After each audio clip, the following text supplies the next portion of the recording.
देवं Shri Radha Krishna Padan Sahagana Lalita Shri Vishakhanzitamscha He Krishna Karuna Sindhu Dina Bandhu Jagatpate Gopesha Gopika Kanta Radha Kanta Namastute तप्त कंचना गौरंगी श्री राधे वृंदावनेश्वरी वृषभानुसुते देवी प्रणमामि हरिप्रिये वाञ्छाकल्पतरुभ्यश्च कृपा सिन्धुभय एव च पतितनां पावनेभ्यो वैष्णवेभ्यो नमो नमः हरे Krishna Krishna Krishna Hare Hare Hare Ram Ram Ram Hare Hare.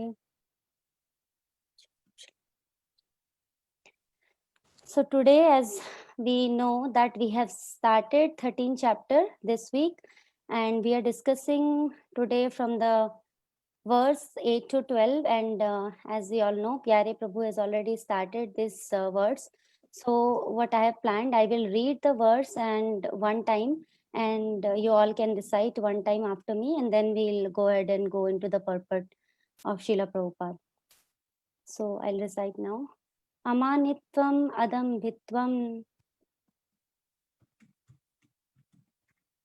Amanitvam adambitvam ahimsa shanti arjavaham ahimsa kshantirarjavam acharyopashnam saucham acharyopasanam saucham stairam atma vinigraha vairyam atma vinigraha indriyartheshu vairagyam indriyarteshu vairagyam anahankara eva cha anahankare vacha janma mrityu jara vyadhi janma mrityu jara vyadhi dukkha doshanudarshanam dukkha doshanudarshanam asaktir anabhishvanga आसक्तिर् अनाभिष्वङ्गः putra dara grahadishu पुत्रधारा ग्रहादिषु nityam cha samachitatvam नित्यं च समाचित्तत्वम् ishtanishtopapatishu इष्टानिष्टोपपत्तिषु mai channena yogena मयि चानन्ययोगेन bhaktiravyaभिचारिणी भक्तिरव्याभिचारिणी vivikta desha sevitvam विविक्तदेशसेवित्वम् arate jana samshadihi अरतिर्जनसंसिधिः adhyatma jnana nityatvam Adhyatma-jnana-nityatvam tattva jnanartha darshanam Tattva-jnanartha-darshanam etaj jnanam iti proktam एतज्ज्ञानम् इति प्रोक्तम् अज्ञानं यत् अत्तो अन्यथः अज्ञानं यत् अतोऽन्यथा. So I'll quickly read word meanings, and you don't have to repeat after me, so as we have done it yesterday. Amanitvam, humility. Adambitvam, pridelessness. Ahimsa, non-violence. Shanti, tolerance. Arjavaham, simplicity. Acharya upasanam, approaching a bona fide spiritual master. Shacham, cleanliness. Stairyam, steadfastness. Atma vinigraha, self-control. Indriya artheshu, in the matter of the senses. Vairagyam, renunciation. Anahankara, being without false egoism. Eva, certainly. Cha, also. Janma, of birth. Mrityu, death. Jara, old age. Vyadhi, and disease. Dukkha, of the distress. Dosha, the fault. Anudarshanam, observing. Asakti, being without attachment. Anabhigmashangha, being without association. Putra, for son. Dara, wife. Graha, adishu, home, etc. Nityam, constant. Cha, also. Samachitvam, equilibrium. Ishta, the desirable. Anishta, and undesirable. Upapatishuhu, having obtained. Mai, onto me. Cha, also. Anyena yogena, by unalloyed devotional service. Bhakti, devotion. Avyabhicharini, without any break. Viviktaha, to solitary. Desha, places. Sevitvam, aspiring. Aratihi, being without attachment. Jana Samshidi, to people in journal. Adhyatmaha, pertaining to the self. Jnana, in knowledge. Nityatvam, constancy.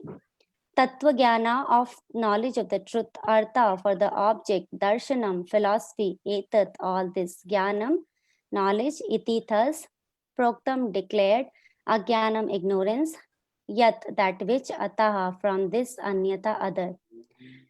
Translation and purport by His Divine Grace Srila Prabhupada.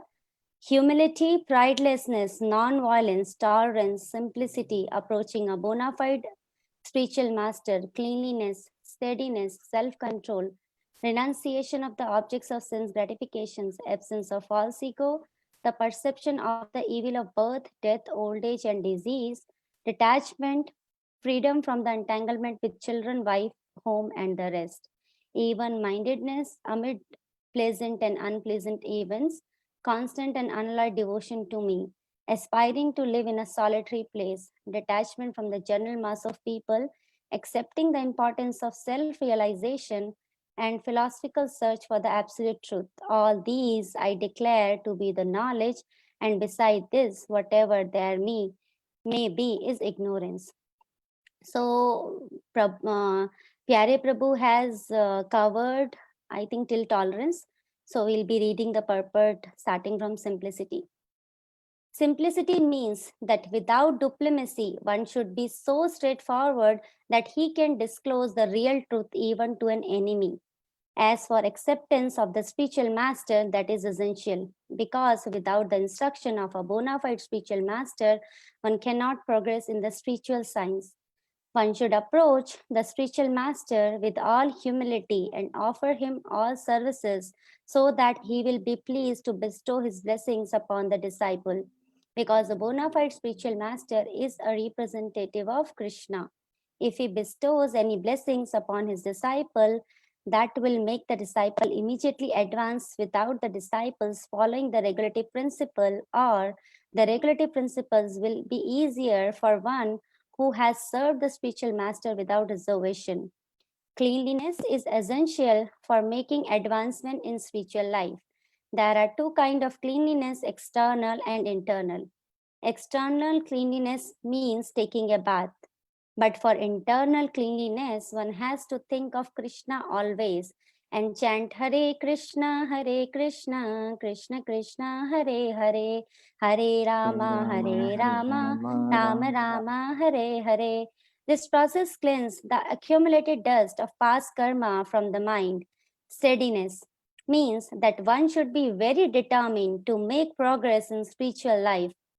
Without such determination, one cannot make tangible progress. And self control means that one should not accept anything which is detrimental to the path of spiritual progress. One should become accustomed to this and reject anything which is against the path of the spiritual process. This is real renunciation. The senses are so strong that they are always anxious to have sense gratification. One should not cater to these demands which are not necessary. The senses should only be gratified to keep the body fit so that one can discharge his duty in advancing in spiritual life. The most important and uncontrollable sense is the tongue. If one can control the tongue, then there is every possibility of controlling other senses. The function of the tongue is to taste and to vibrate. Therefore, by systematic regulation, the tongue should always be engaged in tasting the remnants of foodstuffs offered to Krishna and chanting Hare Krishna. As far as the eyes are concerned, they should not be allowed to see anything but the beautiful form of Krishna that will control the eyes. Similarly, the ears should be engaged in hearing about Krishna and the nose in smelling the flowers offered to Krishna. This is the process of devotional service, and it is understood here that Bhagavad Gita is simply expounding the science of devotional service. Devotional service is the main and sole objective. Unintelligent commentators on the Bhagavad Gita try to divert the mind of the reader to other subjects. But there is no other subject in Bhagavad Gita than devotional service. False ego means accepting this body as oneself. When one understands that he is not his body and his spirit soul, he comes to his real ego. Ego is there. False ego is condemned, but not real ego. In the Vedic literature, Brihad Anarika Upanishad 1.4.10, it is said, Aham Brahmasmi, I am Brahman, I am spirit. This I am, the sense of self, also exists in the liberated stage of self realization. The sense of I am is ego, but when the sense of I am is applied to this false body, it is false ego. When the sense of self is applied to reality, that is real ego. There are some philosophers who say we should give up our ego, but we cannot give up our ego because ego means identity. We ought, of course, to give up the false identification with the body. So I would like to take a pause here because let us discuss whatever we have read so far. So I'll stop share my screen as we have read this, and we'll discuss these verses. So as we are discussing, the 13th chapter has started with Arjuna's 6th question. He was asking what is Prakriti, what is Purusha, what is Kshetra, what is Kshetragya, and what is knowledge, and what is Geham, means object of knowledge. So far till the 6-7 verses we have discussed about Kshetra and Kshetragyam. And here this is a very important verse of Bhagavad Gita, 13th chapter, 8 to 12. Krishna is talking about what is knowledge. So basically, and this starts with humility and pridelessness. As Prabhuji was mentioning that there is more or less same humility and pridelessness, and we have discussed very well yesterday about the humility and why this is knowledge and why the other thing is knowledge. So if we ask somebody, right, they will say that I want to graduate with this university or that university, and I want to become engineer, or I want to become doctor, I want to be in the top 5 university of the US, or so why that is not called knowledge? Because in the Vedas there are two knowledge has been described. So one is called Paravidya and other is called Aparavidya. So Paravidya means the knowledge that is supreme. So supreme knowledge which is beyond this material world, that is the knowledge about the supreme, transcendental. And Aparavidya is just opposite, which is the knowledge of this material world. So knowledge, so why the Paravidya is important? Because the Paravidya is the only knowledge which is going to take us out of from this material world. So that's why Paravidya, the importance has been given to Paravidya. Here Krishna is the supreme absolute truth, and he's saying that these qualities, and the main is unalloyed devotional service to me, avyabhicharena. He mentioned that word, right? Maya chayana yogena bhaktir avyabhicharini. So this is the main important quality. If the person acquires that, then he'll automatically acquire other qualities. We definitely will give some our effort also to acquire those qualities, but if we are engaged in Krishna's service, then we'll definitely will accumulate these qualities. As we surrender, as we do our sadhana very nicely, then we see the difference, and we can also think that what we were, maybe if somebody is practicing from 10 years, somebody is practicing for 2 years, so we can see the difference what we were before and what we were now after practicing the devotional service for so long time. So, or whatever time frame one has invested on in the devotional service. So as we were discussing about that, so why that is material knowledge is called jada vidya. So why it is called jada vidya? As Bhakti Vinod Thakur also sung, he's a acharya, and he sing this song that jada vidya is, it's a badha in your devotional service. It's a obstacle to approach you, because what happens when usually we see 90% of the people, if they are very much educated, they are top students of the college, and most of the people, they just think that life, because by getting higher knowledge, they get the higher paid job, and when they get higher paid job, they just enjoy life and most of the time they do the sense gratification, and they think that it is so nice, and they should not even think why they are usually, we know the 4 type of people come. So people are not in distress. So what is the use of, what is the impetus to understand there is something beyond all these 4 things? Because they are thinking that since we are living in a nice house, we have nice cars, we have everything good, so what is the problem?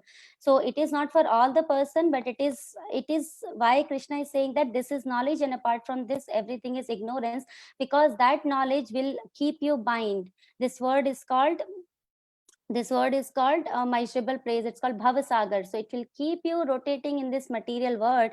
That's why that knowledge, Krishna doesn't say that's knowledge. He say clearly that it is ignorance. So I'll just like to tell one little story before we go into our discussion.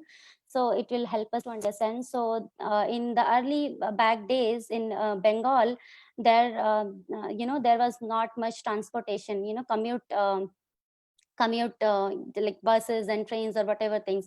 So there were different rivers. So in those rivers, people has to cross those rivers, so they need the boatman, who can so that they can cross that river and go to the destination which they want to reach. So there was one scholar which has to go to one place to another place, and he has to cross the river. So he was a very big scholar. He said the boatman that I want to go to that place, and then he sat down in the boat, and then he started rowing the boat. Then and this about this boatman, for making his living, he doesn't have to be very much educated, because rowing a boat doesn't require much education. So he was kind of a illiterate. So but he knows, because in the sense of the material eyes he was illiterate, but he was a person who knows the goal of life, because what these people were used to do, that they know that they are the servant of Krishna, and when they are making their living, so they are doing their work, but they are at the same time engaged in glorifying Krishna. So he was singing Hare Krishna, Hare Krishna, Krishna Krishna, Hare Hare, Hare Rama, Hare Rama, Rama Rama, Hare Hare. So like that he is singing and going along the way. So this scholar, he because they were crossing the river, so he said he saw different type of fish. So he told this boatman, hey boatman, do you know which kind of fish is this, long and short? Have you studied physiology? So there is a study for the fishes. They study different type. We see the Discovery Channel, they do so much discovery on the channel, but they forget to do the discovery on their own self. So they do so much of discovery, and he asked. So this boatman said, no, I didn't study. So he said, oh, you wasted your 25% of the life. So he said, then they go ahead, and they along the way, he saw some bird flew over the head. So he said, oh, look at that bird. That bird is, it is not a normal bird from here, it's a migrating bird. It has migrated from this place, that place. So have you studied ontology? It's a specific study for the bird. So he said, boatman said, no, I don't know, I haven't studied this specific studies. So he said, oh no, you have wasted your 50% of the life. And then they go further ahead, and there was a black strong clouds and thunderstorm happened. So then this person again, scholar, said to the boatman, oh, do you know this formation of the cloud, meteorology? He tried to relate to his studies, and he said, do you know that? So he said, no. Then he again say, oh no, you have wasted your 75% of the life. And then this boatman said, well, I'll tell you one thing. I know this cloud means that there is going to be a hard rain, and we have just half crossed our way. We have half more way to go before we reach to another place, and we are in the middle. So do you know swimming? So, and the boat started shaking and all. So he said, do you know swimming? So this scholar said, no, I don't know. So he said, do you know Krishna? He said, no, I don't know. Then the boatman said, then you have wasted your 100% life, because he's going to die. There is a thunderstorm, and he's in the middle of the river, and he doesn't know Krishna. So he wasted his whole lifetime. So is it his studying of physiology or ontology is giving any benefit to him? He's just going to die in another couple of minutes. So he said like that, so you have wasted your 100% of life if you don't know Krishna. And that's how I just wanted to share this story, because it really we can relate this as we are discussing about the knowledge. So this knowledge is very important, and we will discuss as mentioned from the simplicity. So here Prabhupada says that simplicity means without diplomacy. So we should not be diplomat. We should be straightforward, and we should be that much straightforward that we can tell the truth. So if we want to tell the truth, okay, what is the true goal of the life? We can tell the truth, and we should. And doing the spiritual study is not something I can concoct myself. I will worship Krishna by the way I want to do. You need a spiritual master. Just as to understand that in the material world, if I give, if I give somebody 500 books, I'll purchase and I'll give that book of the medical studies to a student, and I'll ask, okay, you have to study this book in 3 years, and then you can become a doctor. But that is absolutely wrong, because he need a guru or a teacher who can teach by their practical examples, and he need definitely a certification from a university, which can give him license, and then he can practice his doctorate or whatever specific studies he was doing as in his medical career. So definitely we have the books of Srimad Bhagavatam, Bhagavad Gita, so many Vedic literature. Even if Prabhupada mentions, even if we study 100 times, 1,000 times of Bhagavad Gita, we cannot understand it unless we approach a spiritual master. And who is a spiritual master? Spiritual master is Om Agyanam Timirandasya Gyananjana Shalakaya Chakshur Unmilitam Yaina Tasmai Shri Guruve Nama. This verse we always invoke before speaking anything on the subject matters of Vedic knowledge. So what does this verse says? This verse says that I offer respectful obeisances unto my spiritual master, who has what he has done, who has opened my darkened eyes with the torchlight of knowledge.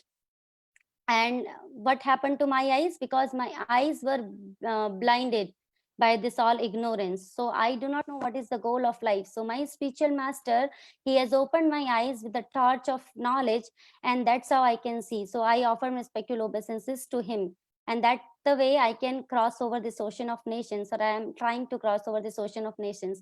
So it is very important for us to approach a bona fide spiritual master. And for approaching a bona fide spiritual master, you also in Bhagavad Gita, I think 434, Krishna says that you have to study, you have to go to the spiritual master with humility. So you need to be humble. So yesterday we was discussing about the humility. We have discussed, one Prabhuji has mentioned that if if you think that you know everything, then you won't be able to understand anything. If somebody will be telling you about some subject matter, but you think I am the expert, what he can tell me or what I can learn from him, so then we won't be able to. So if we want to learn any subject matter, and if you see some person is very humble, right, what he think that I do not know about the subject matter, I want to learn. That is the sign of humility.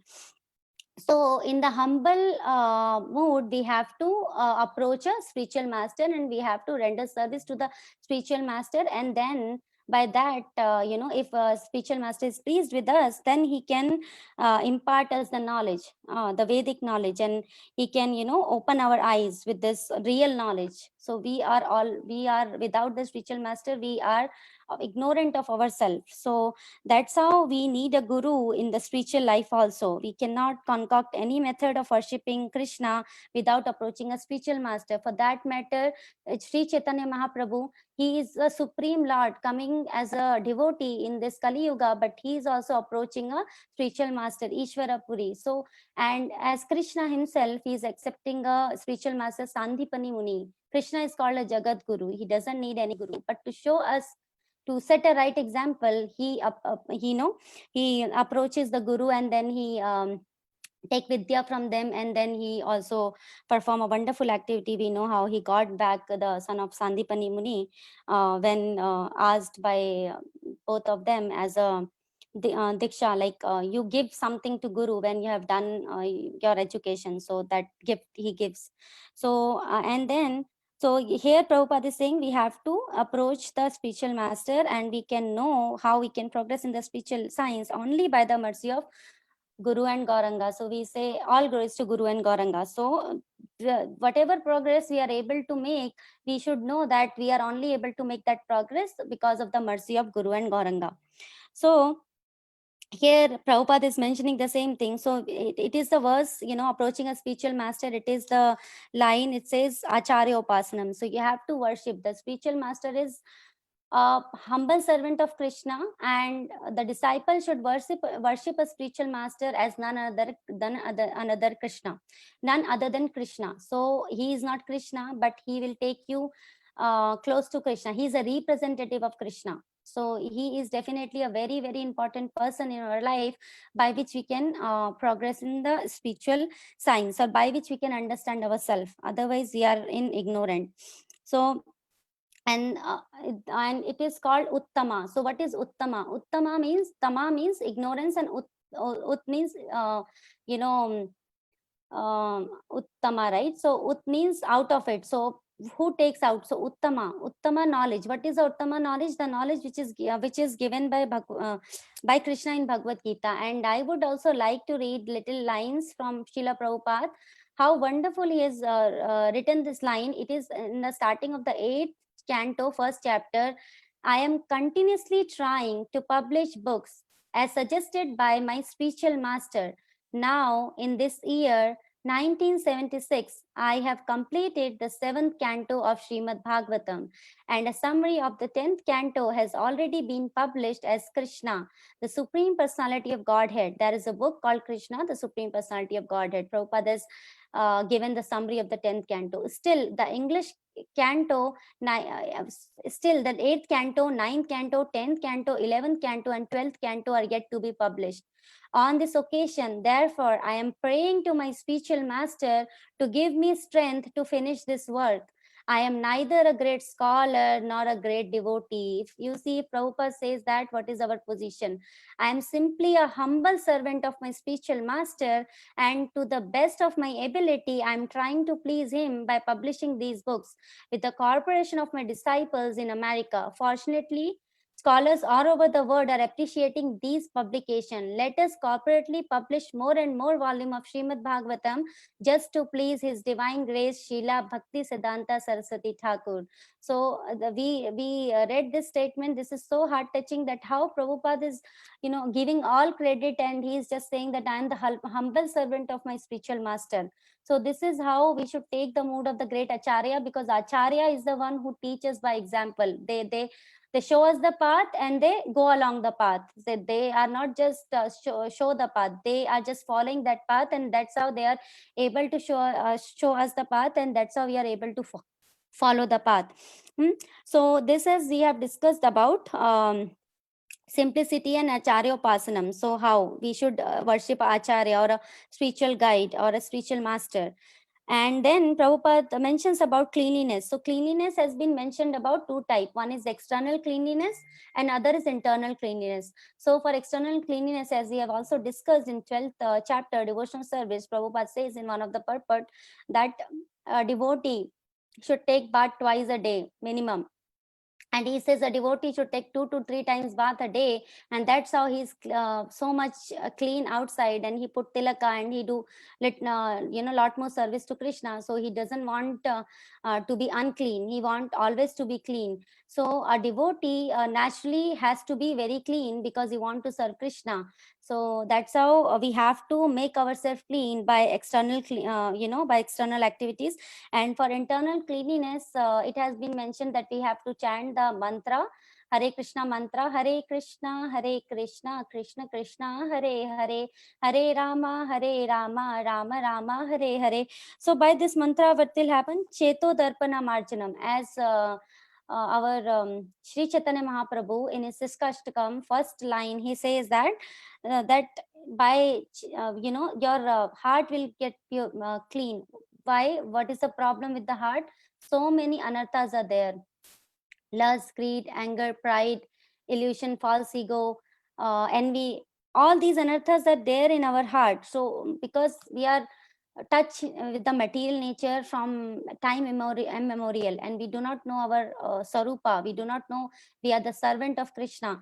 And then what we are doing, we are serving the external energy of Krishna, we are serving the illusionary energy of Krishna, and we are just getting entangled in the karma. So we are getting entangled and we are taking birth again and again in this material world, because we do not know anything about our Swarupa.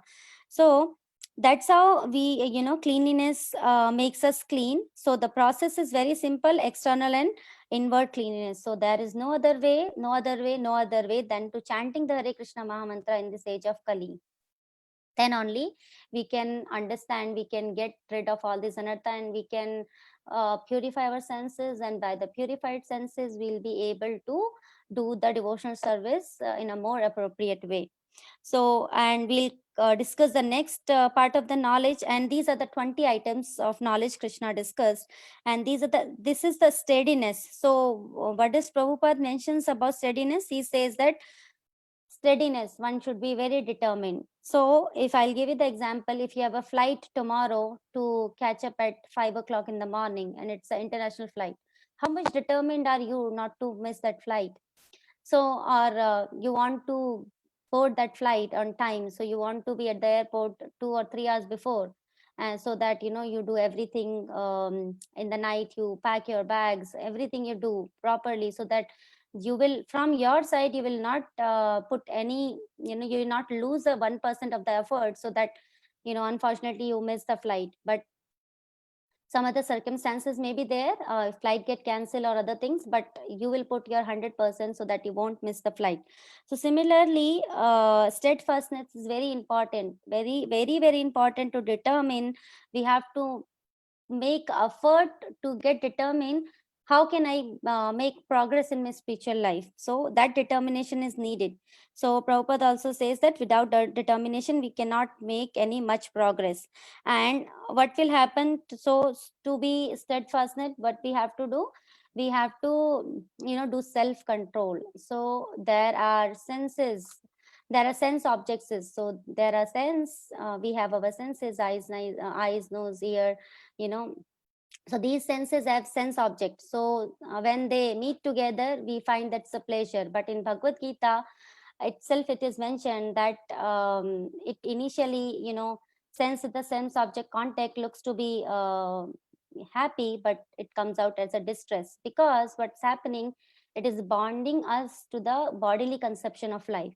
So we do not want to get, even we are automatically very much in the bodily concept. So we want to get out of the bodily concept of life. So we want to use our senses in the spiritual way, so that we can make spiritual progress. So it is very important, Prabhupada is mentioning here, that anyone which want to make progress in the spiritual life, so if you do not control your senses, what will happen? It is very detrimental. You wouldn't be make a spiritual progress.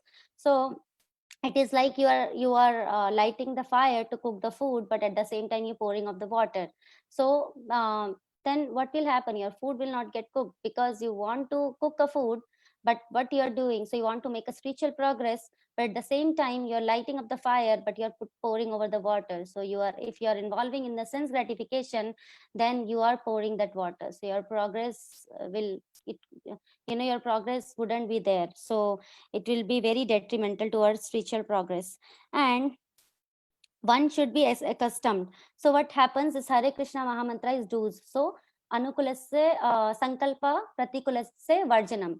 So anukulasya sankalpa means take it as a sankalpa, means what? When you do some pledge, right? So take it as a pledge that you want to chant. That is anukul. That is very favorable to your devotional service. And pratikul means that is not favorable, varjanam. So you have to do both the things together. So you are same example, we can understand that you are lighting up the fire. If you pour up the water, that is varjanam. If you don't do that, then your food will be cooked. But if you doing that, then your food will not be cooked. And similarly, if you want to make progress in the spiritual life, what you have to do, you have to chant the Hare Krishna Mahamantra.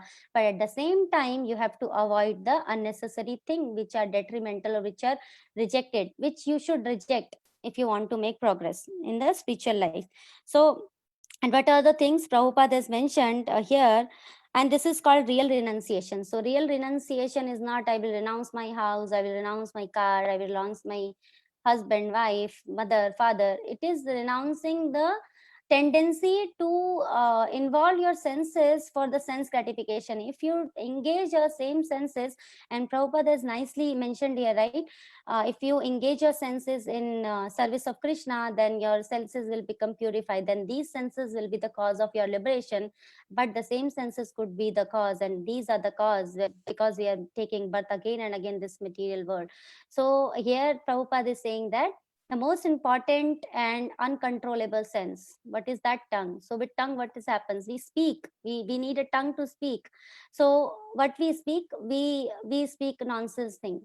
So most of the time, so that is not even, Prabhupada compares in that nectar of instruction that, in the rainy season, this frog, it makes some kind of sound, is very happy, but what is happening is making the sound, but at the same time he's calling of the snake, because snake is hearing that the frog is there, so definitely he's inviting the death, so he's not speaking anything. So similarly, similar example goes on us. If we are speaking other than Krishna, then we are inviting our death, because in death is around the corner.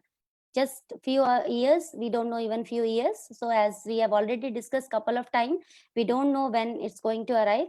So nobody has everybody has expiry date, but nobody knows when it is. So we have to control our senses, and most important is if we control the tongue. So if we speak about Krishna, if we hear about Krishna, if we glorify Krishna, then most of the other senses, the belly and the genital, will be very very easy to control. And Krishna is Krishna bada dayomai kauri bore jiva jai sa prasada anna dillo bhai. So this is a mahaprasade prayer which the devotee before honoring the prasadam, they says that Krishna is very very merciful. Why? Because he has given us, this tongue is very very difficult to control the senses, but what he has given us, he has given a nice prasadam which we offer. We cook a prasadam for Krishna, and then we offer it to Krishna, and then we eat that prasadam as a mahaprasad, we call it, and then we eat it. With that, we will be able to control our tongue, and with the controlled tongue, it will be really easy to make progress in the spiritual life. And as Prabhupada is mentioning, that controlling other senses would be very easy if we control the tongue. So most of the fights happen with the tongue, and most of the, if we speak nonsense, as we have already discussed, and two things are there, taste and to vibrate. So what you want to vibrate? You want to vibrate Krishna's holy name, because that is the only absolute truth, that is the knowledge. And tongue is to taste. So what we have to taste is devotees of Krishna, they do not eat outside. They do not eat meat, no meat eating. They do not eat meat, and they do not eat even outside, because that prasadam which has been cooked, the person who has cooked it, has the cooking of that food will take the emotion of the person. So we do not know what kind of person it is. So it is very very important that we make effort from our side not to eat outside and just eat Krishna prasadam which has been offered to Krishna. And in the restaurant they will not make the bhoga, they will not even make the bhoga. They make the food just to and they won't even care about your health. They just to make it so tasty to you, they just put so much oil in it, so much butter in it, so much mirchi in it, and we just think that it is very tasty. So and they just care about your money. If you go to the restaurant and if you say that you don't have money but you want to eat, they will kick you out of the restaurant. So that is what. So and devotees, they do not control it. They do not like to go to the restaurant, because they understand that this food will be going to have a negative impact on their sadhana, or on themselves, by eating such kind of food. Food has a very very much effect. If we eat sattvic food prasadam really has a much effect on our consciousness. If we eat sattvic food, then only we'll be able to understand the spiritual subject matters easily. So it is really important that we think what we are eating.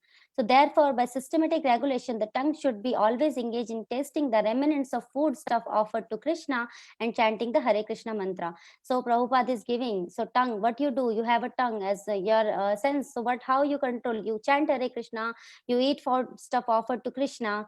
And Prabhupada also says, as far as eyes are concerned, they want to see this and that thing, so many things. No, you have to control what you have to do.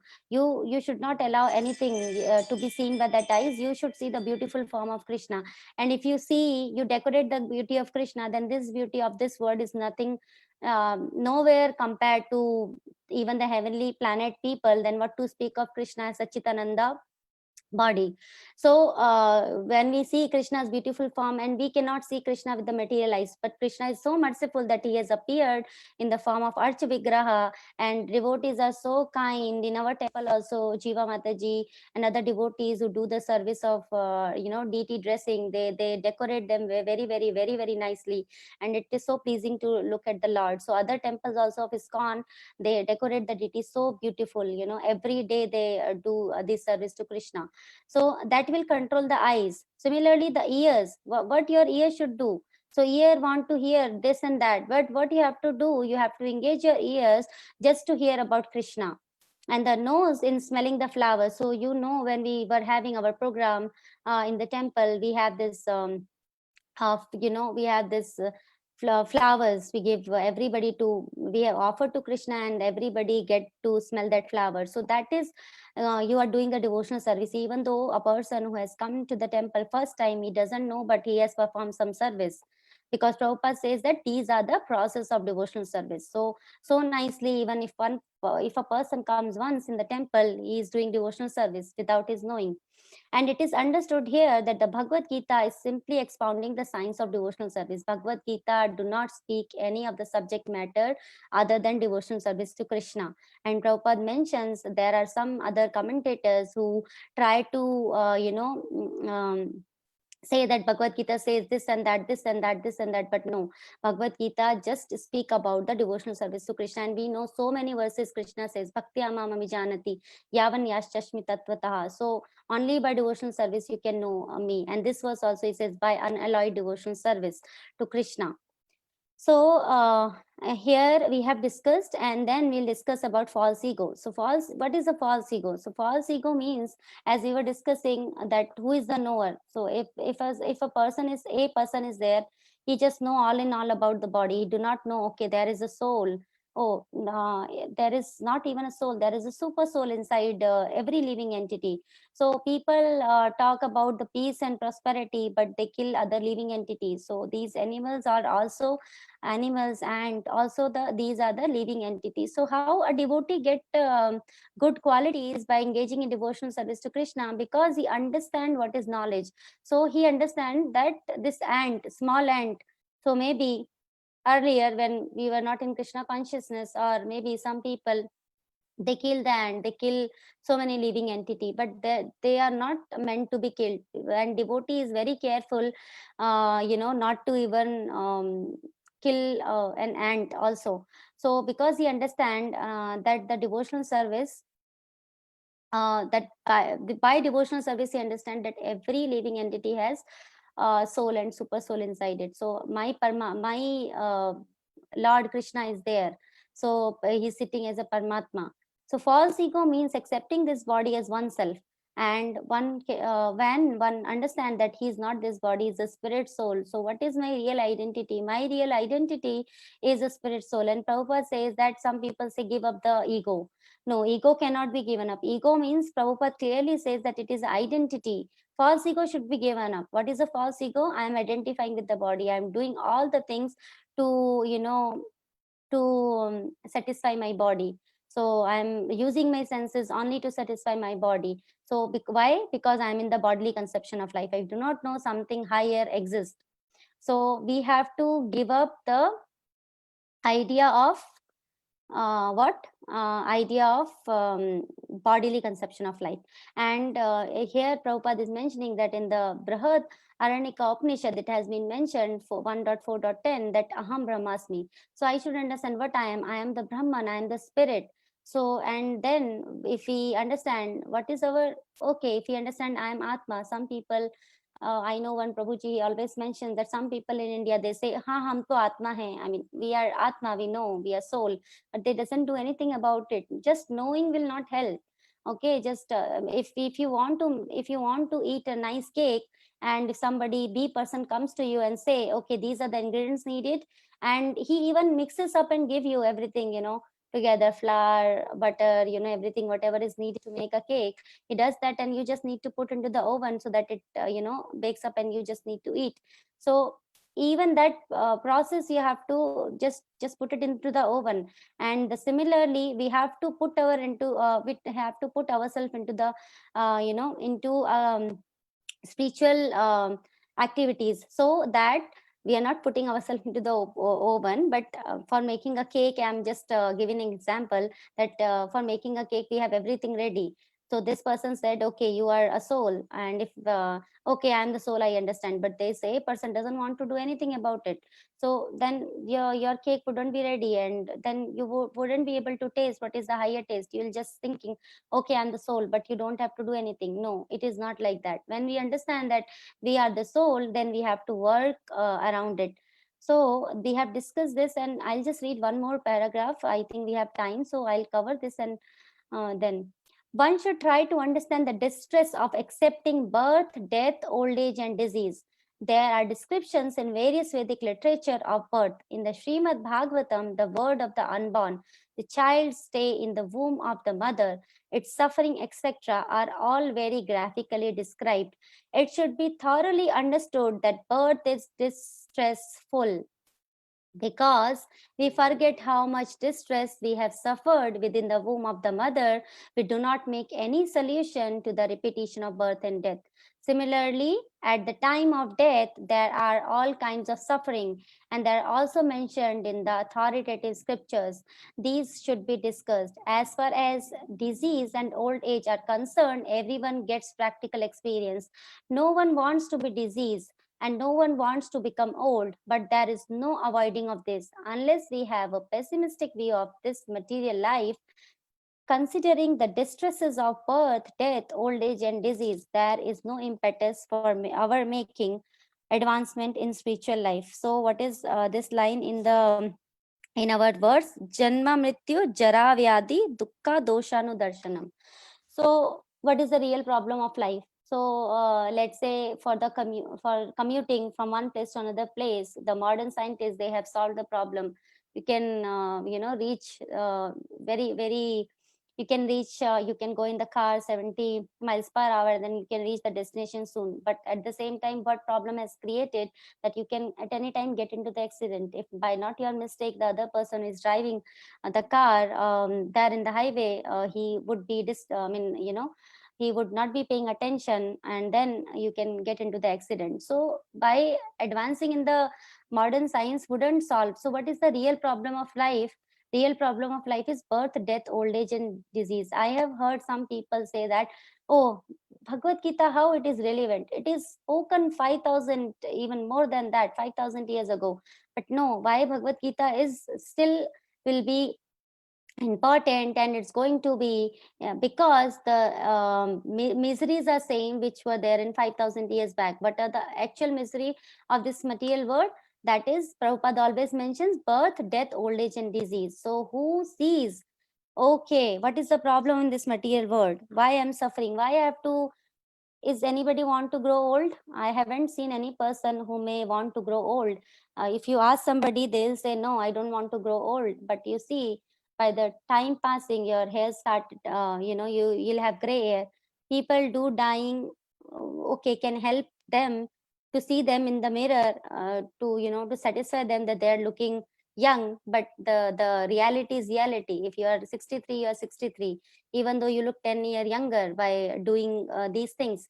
So we should understand that we do not want to grow old, but we do, because of the material laws of material nature, and we go to death. Nobody wants to die. So it is true for everybody. So nobody wants to die. but we have to die. And why is that, why I don't want to die? Because I have an eternal soul. I am the part and parcel of Krishna, and my soul has the desire that I should live eternal. But I am at the wrong place, because eternally I cannot exist here. I have to leave this body. So what I can do, I should understand that my soul should have a spiritual body, and by that I can, go to the spiritual world and serve Krishna, and that there is all these miseries do not exist in the spiritual world.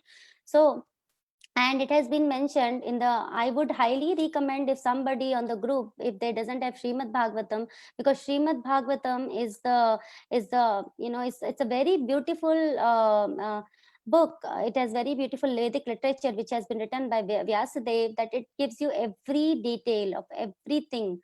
So here Prabhupada is clearly saying that you go to the third canto of Srimad Bhagavatam. So third canto of Srimad Bhagavatam has this all description, 5,000, 6,000 year back. So we are getting this description. People have done this, measuring the heartbeat and all these things have recently being done, because in the villages earlier days people used to born at home, and they do not know about hospitals, were not there, but birth was there, right? It was not that if the hospitals are not there, the child is not born. The child is born because it's created like that. Krishna has created this world, everything is working under his direction. So the birth was happening. So similarly, in Srimad Bhagavatam it has been clearly mentioned that how the child suffer in the womb. So how the child suffer, it has been mentioned when the mother eats the sour and the tangy thing. And you might have noticed that if the someone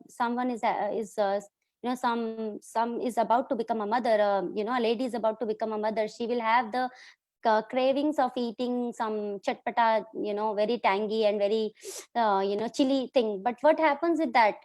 The womb, the baby inside the womb, it get so much distress, it feels so hurt in his body or in her body.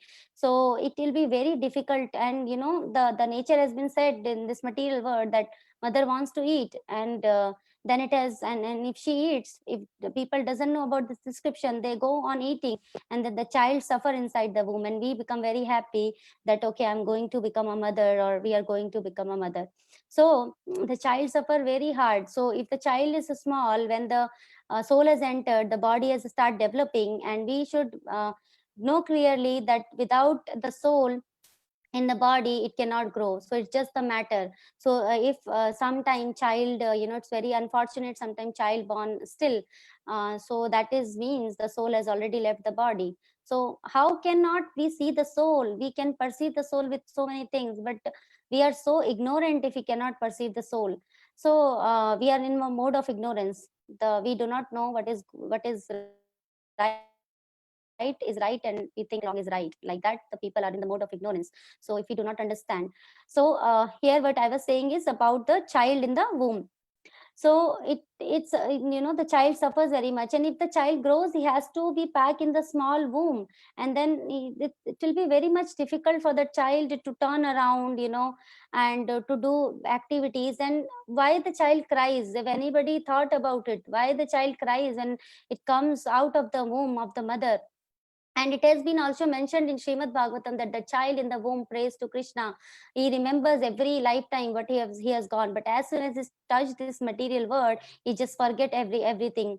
I think in this song, Jiva Jago, Jiva Jago, Gara Chandra Bole, Kota Nitra Jao Maya, पिसाचेरा खोले, भजी भो बोलिया ऐसे, संसारा भितारे, भूलिया रोलिया तुम्ही, avidya bhare.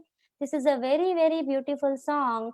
And this song says that, Gaurachandra is saying, Lord Chaitanya Mahaprabhu, Jeev jago, jeev jago. So you wake up, soul, wake up. Till what time, or how much long you will sleep in the which of the lap of Maya? You wake up, and he says, Bhaji be bolia aishe. You said that you will bhaji be. Bhaji be means you will worship me. Bhajive boliya aise sanchara bhitare. You came to this, you will come to this world and you will worship me. But what happened? Bhajive boliya aise sanchara bhitare, bhuliya roliya tumi. So you have forgotten that and you are just crying in this material world. Avidya bhare, you are just full of ignorance because you forgot to worship me, and that's why you're suffering in this material world. So he says, Jeeva jago, and in the song, other verses, it says that I have incarnated to just to save you, and who is your true relative apart from me? Nobody is your true relative, because um, we have changed our relatives so many times because they have taken so many births. So nobody ami, ami che bandhu kiya che tumara. So no one is your true relative, and I have come here to I have incarnated here to save you. And what I have come with the medicine. I have come with the aushadhi. What is the aushadhi? Aushadhi is Hare Krishna Mahamantra. So chant that Hare Krishna Mahamantra. So this is a very, very beautiful song written by our beloved Acharya Srila Bhakti Vinod Thakura, who is the father of Srila Bhakti Siddhanta Saraswati Thakura, who is the spiritual master of Srila Prabhupada. So I see that we are almost on the time, so I'll just stop here. And so what I was mentioning, just take 1-2 minutes to wrap it up. So so we have to think the birth is distressful. Why the child is crying? Because he has suffered so much. It's not even mother suffered when she gave the birth to the child. The child also suffered when, it's very difficult to come out that passage. So we have also gone through that distress. And but it has been set up that we forget everything, as we have discussed in the song. And similarly, at the death, there are so much suffering. So we see even the disease, everybody knows. If one of every one of us got some or the other type of disease, even if we get fever, how much we suffer. So what to speak of getting cancer or kidney disease, or so many diseases are there, and now coronavirus. So many diseases are there. So we are suffering in this material world. So we should see, if the intelligent person, what he will do, he will see why I'm suffering, and then he will take the measure to mitigate these miseries. And these are the real miseries of the world: birth, death, old age, and disease. And I would like to stop here because it's already 8 o'clock. We can take some questions, comments from anybody. Sorry, I just stopped at 8 o'clock. So in 5 minutes, we can, hear any realization. And if Pyare Prabhuji or Mataji want to add anything, we can hear them. And we can discuss this verse tomorrow from, next line. Hare Krishna.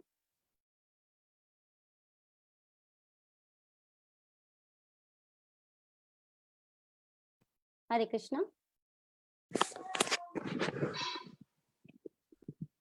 Hare Krishna. Hare Krishna. Is anybody has anything to add or to correct? Pyare Prabhuji or Mataji, if you have something to add on and share something. Hare Krishna Mataji, I just would like to add on. Okay, Prabhu, please go ahead. Thank you. So I think you explained the point of eating prasadam. So I just would like to add to that topic. So that is that is more related to the mood while eating the prasadam.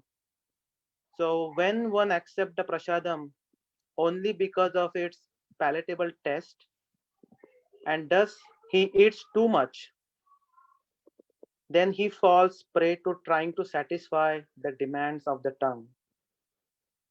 So Sri Chaitanya Mahaprabhu taught us to avoid very palatable dishes even while eating prasadam. So if we offer palatable dishes to the deity with the intention of eating nice food, then we are involved in trying to satisfy the demands of the tongue.